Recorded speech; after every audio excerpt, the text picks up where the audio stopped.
بسم الله السلام عليكم waxaan xalinaynaa su-aashaan hor taalo waxay leedahay draw shear force and bending moment diagram waxaan haysanaa beamkana wuxuu leeyahay laba support bin iyo roller horaan oga soo hadalnay bin iyo roller waxa ay yihiin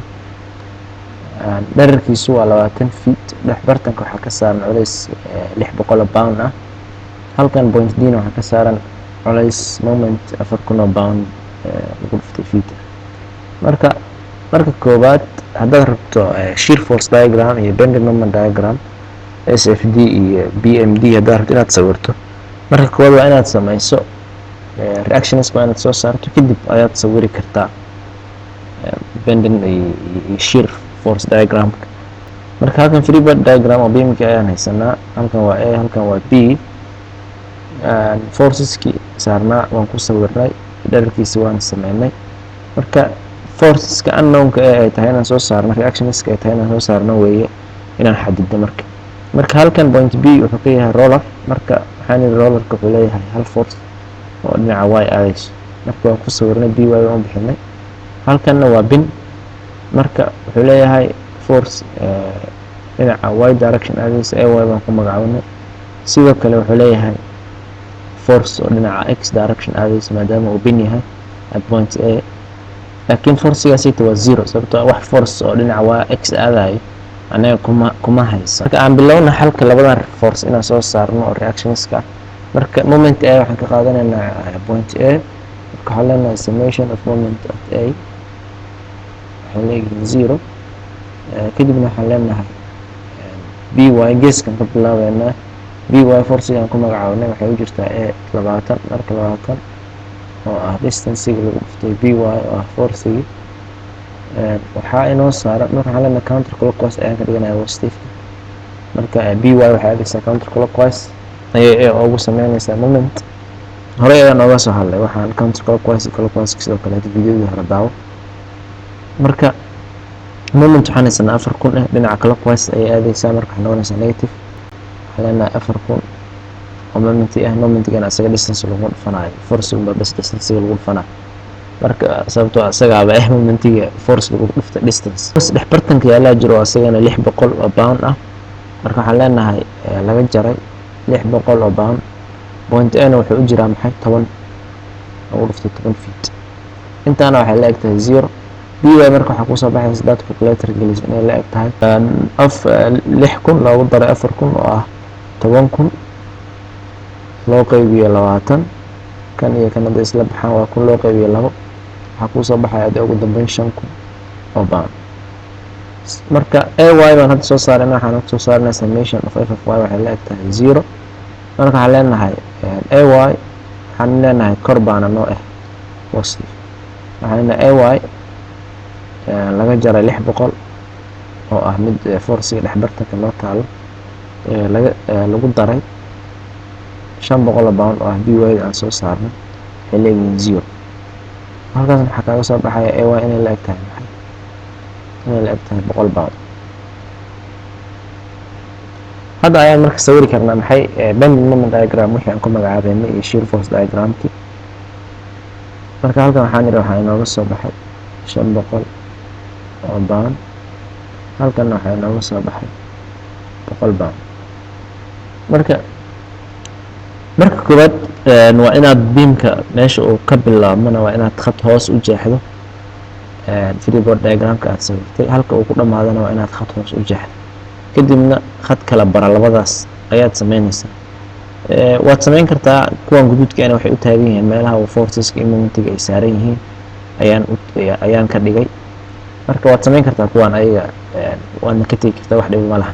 laakiin si aan u xadido meesha aan ku istaagayo iyo meesha aan ka soconayo ayaan kuwanna u sameeyey inaan maxaa la lahaa sawir marka haddaan ku bilowno shear force diagramka waxaan ka bilaabayna dhinacan bidixi waxaan leenahay AY waxay noo tahay 100 pound xagee u socotaa kor bay u socotaa marka halkan khadkan marka shear force diagramka aan ku magacaabinay beamka u taagan waa 0 ayuu ka dhigan yahay wixii kor ka jirna waa positive wixii hoos ka jirna wuxuu noo ahaanaya negative marka waxaan leenahay 100 kor aad koraan 100 u soconaynaa halkan ayaan leenahay 100 weeye kadib waxaan leenahay wax force miyaa saaran ilaa force kale aan ka gaarayna marka waan soconaynaa khad toosan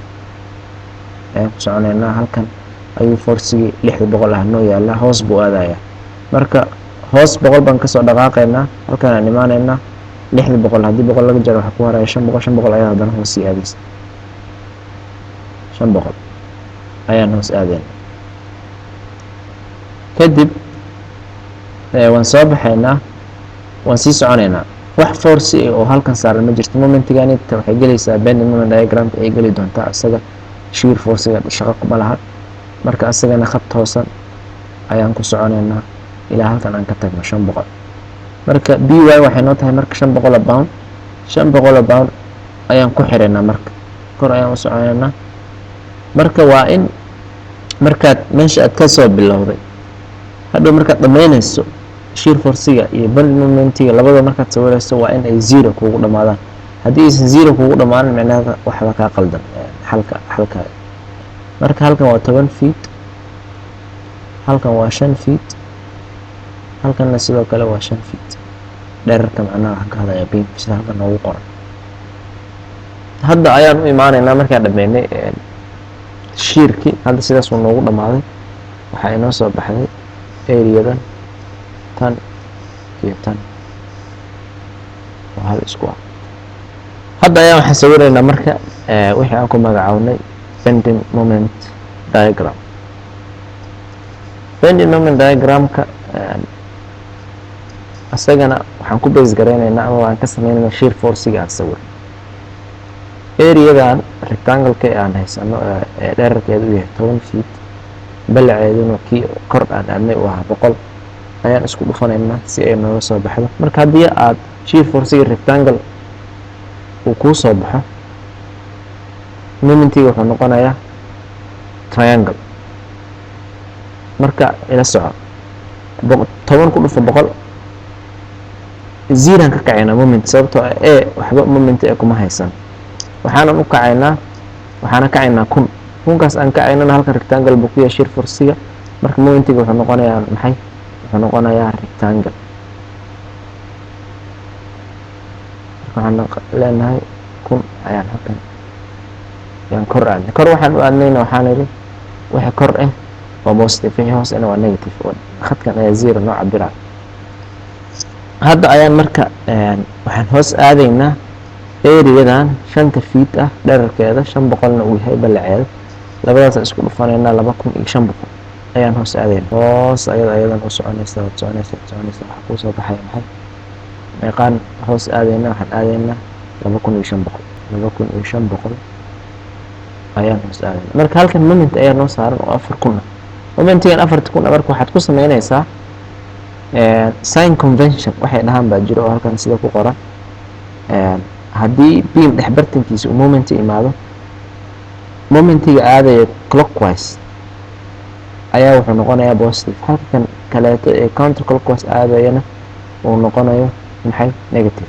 halkan negative baan ka wadaa marka anaga hadda momentiga aan haysanay wuxuu inoo yahay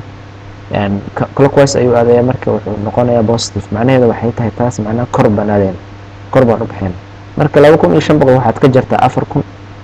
waxaa kuu soo baxaayo halkan waa 1500 raalli ahaada halkan 1500 waa sababtoo ah